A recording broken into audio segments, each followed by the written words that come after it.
সকলি তোমারি ইচ্ছা ইচ্ছাময় তারা তুমি তোমার কর্ম তুমি করো মা লোকে বলে করিয়া। Hello everyone, good morning. তো আজকে আমাদের ট্যুর শুরু হয়ে আছে, কিন্তু আমরা কোথায় আছি আমি বলছি না, সবসময় তো আমি বলি। কোথায় আছি আজকে আমরা? কোথায় যাবো?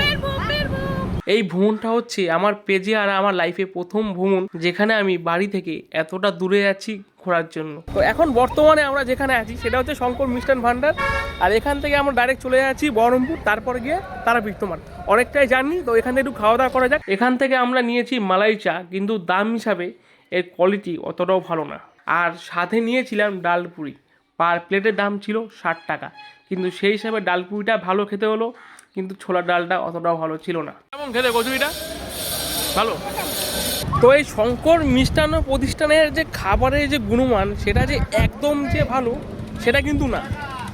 যদি তুমি অনেকটা লং জার্নি করে আসো, পেট ভরার জন্য খেতে চাও, তাহলে খেতে পারো, বাট খাবার একদম অ্যাভারেজ মোটামুটি।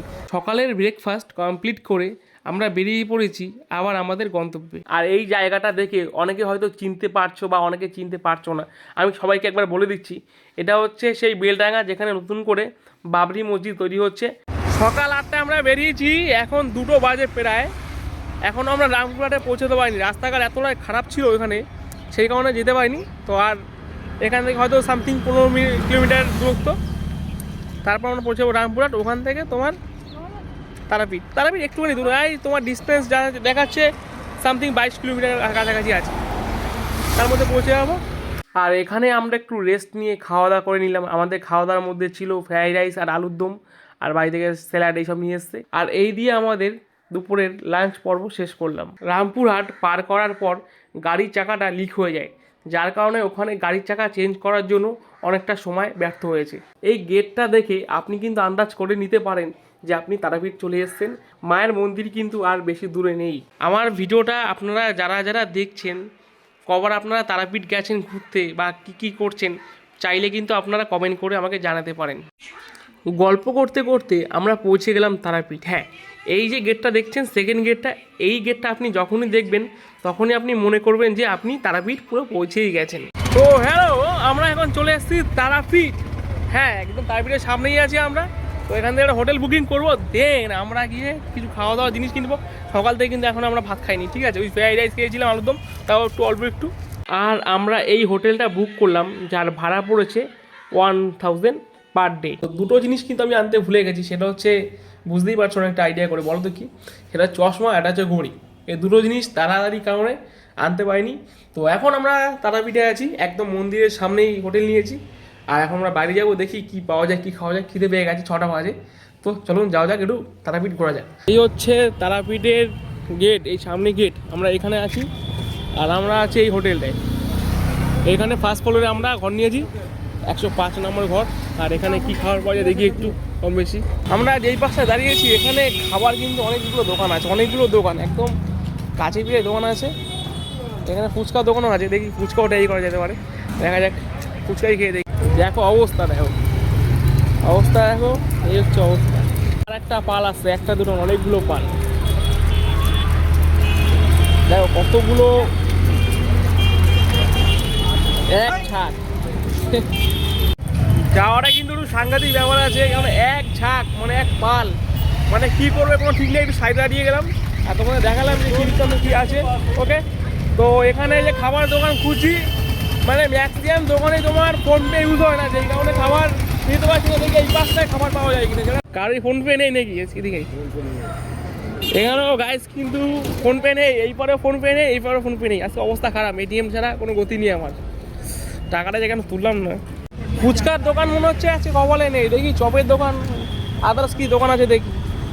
মানে একটা ফুচকার দোকান এখানে তোমার ফোনপে ইউজ করে না, সাবাস। তো আমরা কিন্তু বাইরে মানে একটাও কিছু খেতে পারিনি, কেন? এখানে কিন্তু কেউই ফোনপে ইউজ করে না, আর সবই বয়স্ক লোক, মানে যারা ইয়ং লোক, একটাও ফুচকার দোকান নেই। তো এখান থেকে টাকা ঘর থেকে এখন নেবো, তারপর বাড়ি গিয়ে খাবো, তারপর তোমাকে জানাবো যে তারাপীঠের ফুচকা কেমন খেতে। এখন আমাদের গন্তব্য হচ্ছে তারাপীঠ মন্দির, ওইদিকে আমরা যাচ্ছি সবাই। এখন ওই রাতে একটু ঘুরে নিই, কালকে সকালে তো যাবোই অবশ্য।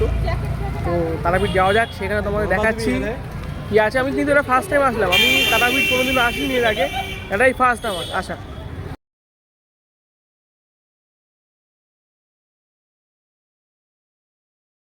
এখানে আপনাকে ছোট্ট একটা অ্যাডভাইস দিয়ে দিই, মন্দির যাওয়ার পথে যে আপনি দোকানগুলো দেখছেন এখানে তারা মায়ের ফটো আরও পুজোর অন্য অন্য সামগ্রী বিক্রি হচ্ছে, আপনি যখন এখান থেকে কিছু কিনবেন দাম দর করে কিনবেন, কেননা আপনাকে এরা যে দাম বলবে তার থেকে অনেক কম দামে আপনি আপনার বাড়ির লোকাল মার্কেট থেকে একই জিনিস কিনতে পারবেন।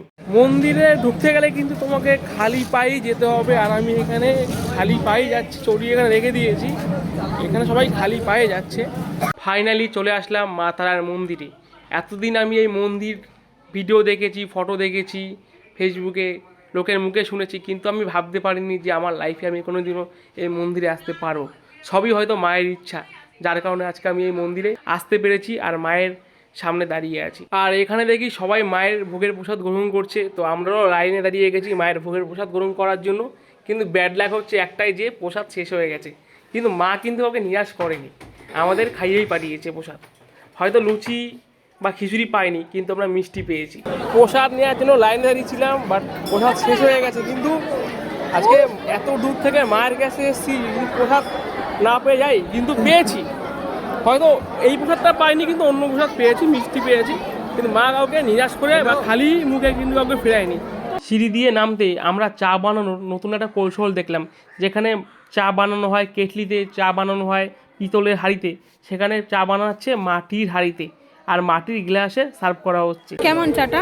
চাটা খেতে খুব ভালো। আর বিশেষ করে হচ্ছে এই যে মাটির যে এই হাঁড়িটা জাল দিচ্ছে, এটা আমি ফার্স্ট টাইম দেখলাম যে মাটির হাঁড়িতেও চা জাল দেয়।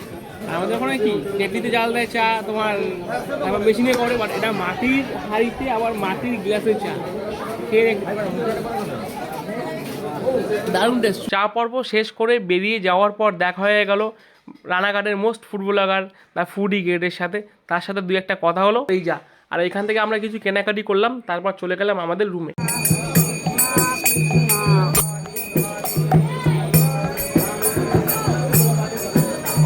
রাতে আমরা ডিনার করছি খাসির মাংস, রুটি আর ভাত দিয়ে। আর সবাই চেষ্টা করবেন খাসির মাংসটা আপনারা নিজেরা কিনে দোকানে রান্না করতে দেয়, এতে আপনি পরিমাণও বেশি পাবেন, টাকাও আপনার কম লাগবে। আর এখানেই আমাদের আজকের মতো ভিডিও শেষ।